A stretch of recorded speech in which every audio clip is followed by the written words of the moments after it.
This scattered lighting effect behind me is generated by something called Eflect. It's a bendable, warpable, multi-mirror reflector that you can get various scattered lighting effects with.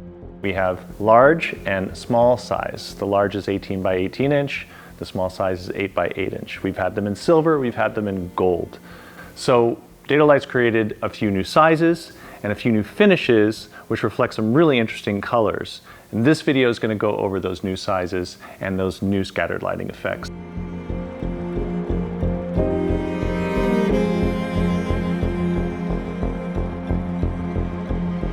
The first one I want to tell you about is this beast right here. This is Eflect XL. Of course, you have to get bigger and better. This is 31 by 31 inches. And to give those of you who already know Eflect a scale on that, this is, again, the 18 by 18 that you all have known for quite some time. And this is the 8 by 8 inch small. So this is the initial family here that we're going to be talking about.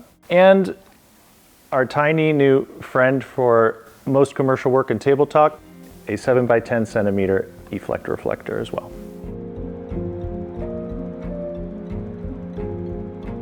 Eflect XL is going to come in the typical silver and gold small grid and large grid that some of you may know. But now we're also introducing some new colors. Dedolight is coming out with something called tropical colors. Those finishes are in orange and blue. Now, we're calling this tropical orange because of the hue that the color has by just looking at the surface of the reflector. Don't let that fool you. There's almost like a kind of dichroic effect that takes place even though this is bouncing off of this surface. The returns that this reflector are going to give you are in the greens and blues and aquas, and is also responsible for the scattered lighting effect that is currently behind me right now. So this is tropical orange in small grid. So with tropical orange, you're going to generate blues, greens, and aqua. And you can increase the green by minimizing the ankle, or you can increase the blues by increasing the angle. Next on the tropical list is tropical blue. Once again, don't be fooled. Although the surface of this reflector looks blue, it returns auburns, reds, yellows, and golds, and it's really unique in its return.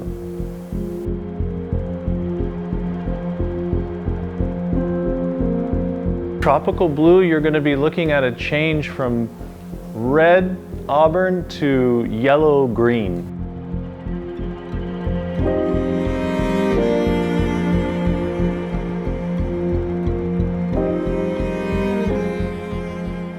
We've got blends. So that's going to put silver and gold together, large grid and small grid. And you're going to get various looks out of this. They're not going to necessarily be light gold, but they are going to have overlapping characteristics of silver and gold. And close up like this is really where you see a large bokeh lens flare effect using a circular light source. Larger mirrors means larger individual returns. And finally, because we have those two tropical tones, we have to make a tropical blend.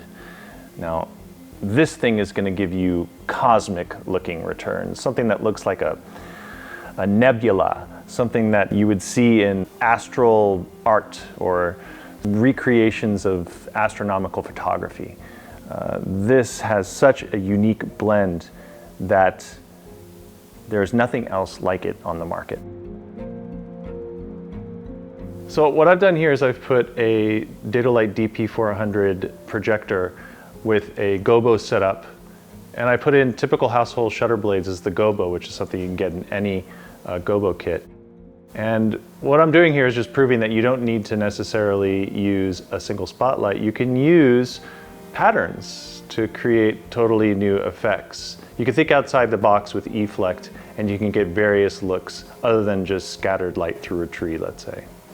In this case, I'm just using a typical shutter gobo, something that you'll probably find in any gobo kit. And I'm just taking advantage of making lots of different lines in a certain scattered pattern that totally abstracts its original use. With this, I'm using an actual cucoloris gobo into an 8x8 small grid reflector.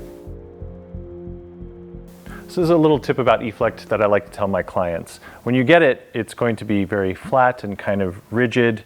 You'll see that it has obviously not been used, and you have to start working on it, because when you're using Eflect, I like to tell people that the more you use it, the more you bend it and warp it and manipulate it, the more nasty it gets on the surface, the more you have little squares that start popping up that you need to either stick back in place or you just lose altogether, the better the quality of the look gets. It's kind of like cooking in a cast iron pot. The more you use the pot, the better the stew.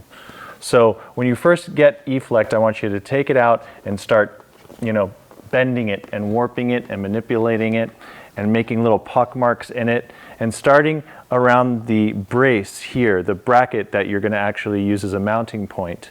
This is riveted, so you don't want to bend it right around that, or else that could pop off. What you want to do is just start using your thumb to start creating like little pock marks around there and move out from the center and just start really manipulating, bending, and warping and making a really fine stew. It almost looks like a digital projection, so if you just go like this and like this, you can see like a film passing in front of, you know what I mean?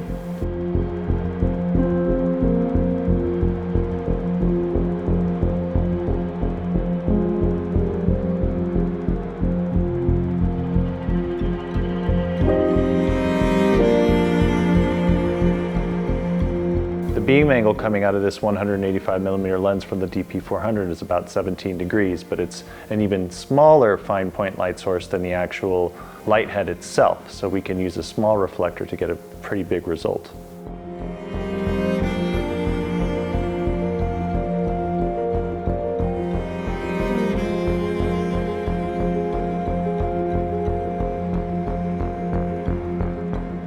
Okay, we're good to go. That's fine.